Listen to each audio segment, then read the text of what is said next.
passage we're looking at today is another one from the 12th chapter of Luke's Gospel. This is the series of passages that we've been looking at in recent weeks.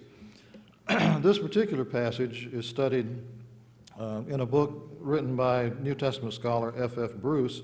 The book is called The Hard Sayings of Jesus. And this passage, which is actually two separate sayings, appears in that book, and it is a hard saying, I think, as we'll see. What makes these sayings hard is that we're not sure exactly how literally some of them should be taken, especially in this passage in the word fire. It'll be Pastor Sam's task to help us understand the meaning. My job, I believe, is to comment on why these passages might be here. I've mentioned before that in this section of Luke's Gospel that we're looking at, he has gathered sayings of Jesus from his source material. We don't know exactly what source material he had. In the first sentence of his Gospel, Luke says that he knows of earlier documents. But if we look at Paul's writings, which were written before Luke's Gospel, Paul never quotes Jesus, and we don't know how much of Jesus' teaching Paul actually knew. There is one saying of Jesus that is attributed to Paul. You may not know, but the passage, "It is more blessed to give than to receive," does not appear in any of our Gospels. It's attributed to Paul in one of the speeches in the book of Acts. He says, "the words of Jesus." So exactly what material was available in that early first couple of decades of the Christian era, we don't really know.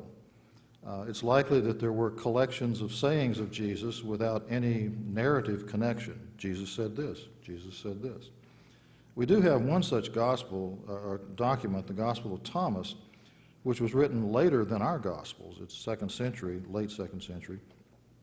And it contains sayings that sound familiar. Consider this one, saying number 16 from the Gospel of Thomas.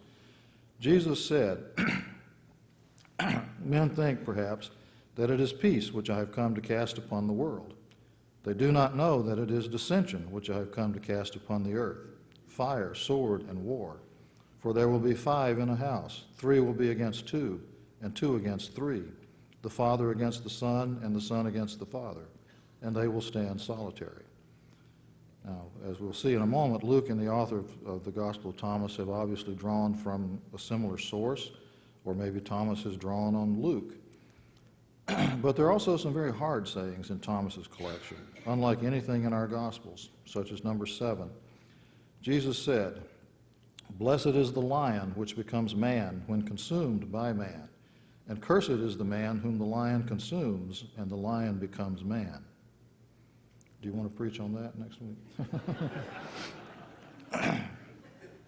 But remember, some second century Christians took those as the words of Jesus. Our two passages today are inserted without any context, just as more elements in a string of collected sayings. Fire can be taken literally, or it may be a metaphor.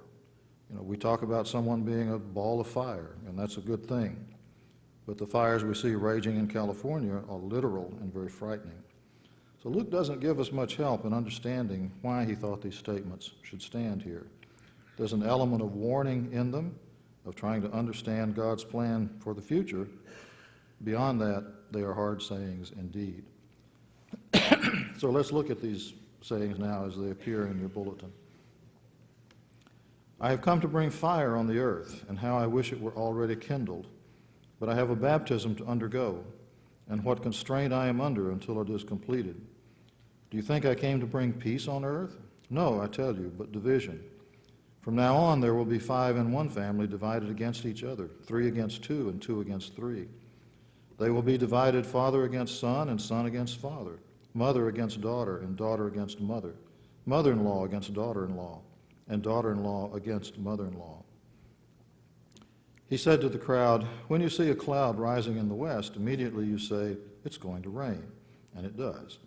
And when the south wind blows, you say, 'It's going to be hot,' and it is.